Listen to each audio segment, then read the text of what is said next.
Hello, welcome to the program. Today we talk about one of the most popular objections that we've all faced in our life, price. The customer has always told us the price is high, too expensive. What do we do? How do we tackle it at this stage? First point, stay calm. Do not make panic calls to your manager.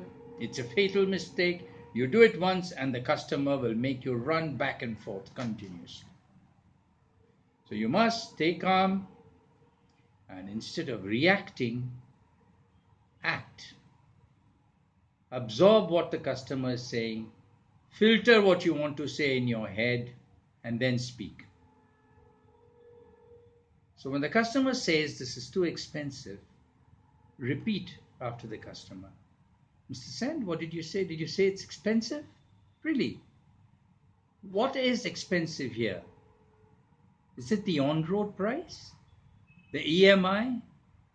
The down payment? Or is it the cost of insurance that you're talking about? What is it? Now remember, the customer has a figure in mind. He has done his research and he has come. Okay. Ask him or her to write it down on your customer order sheet where you normally write down the price, less discount, less down payment, EMI, insurance, plus accessories, plus total finance cost. Once he puts a figure down, you've already put down a figure. Once you put down the figure, you put the RSP. Once you put down, he puts down the figure. Then you get an indication of what is there in the person's mind. All price negotiations have to be done face to face. Remember that. Not over the phone. Talk of cost plus value always. Product plus service. What is the whole thing worth together? You can drink water for free, isn't it? Off the tap. But why do you go and buy mineral water? Because you find that the water is too brackish around your place and you rather have water which is clean and it gives you certain peace of mind. There's a cost associated with it because you have to keep it in the fridge and there'll be a cost of electricity that goes with it. You must explain what is the total value over a period of time. There's a name for it. What is the total value of a product over a period of time? The same way a customer is also calculated, but that's different exercise, how much he's been worth to you over a period of time. Cost of ownership through the ownership tenure. Always give something of value instead of discounting. During our days in Dubai and other parts of the world, we would throw in CD players those days or something of value, but we would never discount the price. Always something of values or some other gizmo that can go along with it. And sometimes along with the Jeep, I would pack in a complete extra tool sets for the desert. Plan and talk about preventive maintenance that you all do. Emphasize the unique features and benefits of the vehicle which you've already discussed.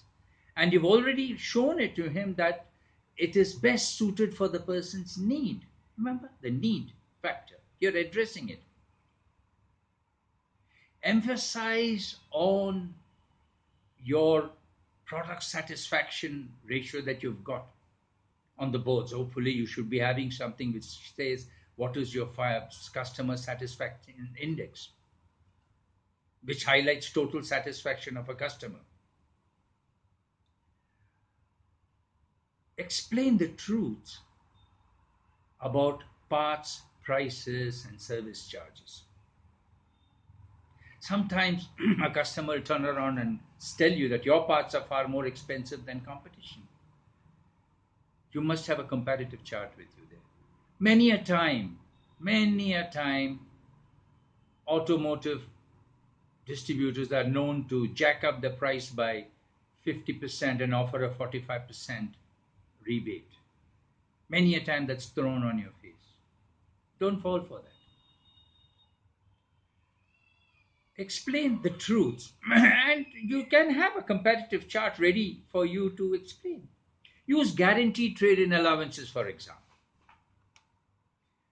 At one time, when I used to offer a 3,000 dirham as a guaranteed trade-in value in order to push certain products, the American ones which we had just about launched, we had to move them. And you had all kinds of vehicles coming. Somebody even brought it in a tow. And he said, okay, you got to pay me 3,000. That's what you've advertised. I sure did, because I hadn't given the 3,000 dirham discount. I had that in my pocket. So I literally bought that car for free and traded it off. So hopefully you have such thinking people in your organization who can come up with innovative ideas. Use your company's unique concepts if you have. For example, when we had when we were selling a certain American car, I used to do it instead of showing an EMI per month, I used to show it per day. I used to add in the accessories into the finance and then have an EMI so that many people could afford the cars that they thought they couldn't afford. Yeah, use such unique methods to go about it. Then tell them about your service. That will be the thing. Tell them that every time the vehicle comes in for service, they'll be called by your CSI division to find out your satisfaction level with the service. What does it show? It shows that we care for our customers. You can't measure that in money. These are all values, isn't it? That is exceptional customer experience, what you got to keep.